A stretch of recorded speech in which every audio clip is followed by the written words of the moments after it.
Hi, I'm Michelle Begue with a look at what's happening in Latin America now. But first, our news trivia.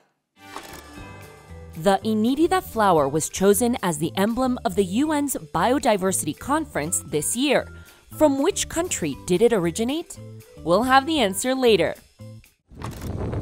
Take a look at these images from Ecuador's capital, where raging wildfires threatened homes.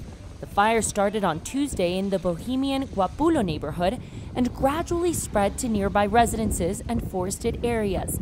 No deaths were reported, but there were at least 6 injured and over 100 families were evacuated. The fires came as the country faces the worst drought in 60 years.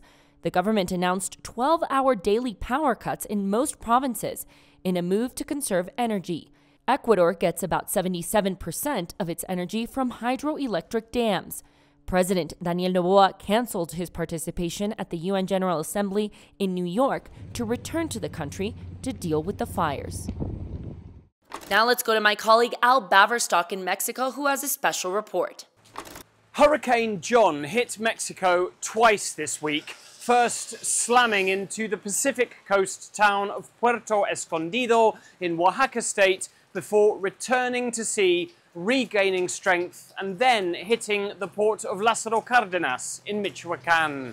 Fed by a warmer-than-average Pacific Ocean, the Category 3 hurricane killed at least 2 people in the ensuing landslides and led to widespread flooding along the coast. While the major hurricane dissipated inland over the mountainous relief, its remnants over the Pacific formed a regenerated second cyclone and struck the port of Lázaro Cárdenas further north on Thursday. As the double Hurricane John strikes Mexico, the hope is the 1-2 punch won't be a knockout blow, bringing back memories of Otis, which devastated Acapulco this time last year. Almost all of Latin America's leaders are in New York this week for the United Nations General Assembly and other high-level meetings. President of Brazil, Luiz Inácio Lula da Silva, opened the event with a speech addressing world hunger and a call to reform the UN Charter. He added that Latin America and Africa should not be excluded from the Security Council. Chile's President Gabriel Boric also made opening remarks earlier in the week at the Summit of the Future. He appealed for urgent action in addressing climate challenges to ensure a more prosperous and sustainable future. Meanwhile, Argentina's President Javier Milei took the opportunity to visit Wall Street and ring the opening bell at the New York Stock Exchange. Check out these images of some new Nazca geoglyphs seen from the sky in southern Peru. They are nearly impossible to decipher from the ground, but thanks to AI-based analysis of aerial photographs, the 303 geometric and animal figures are now taking shape. Made more than 2,000 years ago, the AI analysis clearly shows depictions of humans, birds, orcas, camelids, cats, and snakes.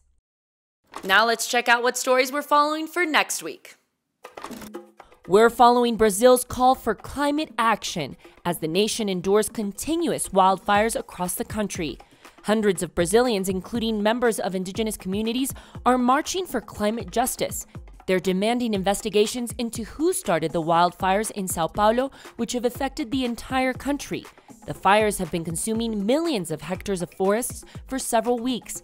Particularly hard hit have been the northern part of the Amazon and the fragile ecosystem of the Pantanal. And now the answer to our news trivia. The answer is B. The Inírida flower is an indigenous treasure found primarily in Colombia. It was originally viewed as a weed because of its resilience. It's capable of surviving both floods and droughts. For this reason, officials have chosen it to be the summit logo of the United Nations Biodiversity Conference that will be held in Colombia this October. As the world grapples with the effects of climate change, pollution, and a loss of biodiversity, the Inírida stands as a symbol of sustainability and hope. And that's it for this week. We'll see you again soon on Latin America Now.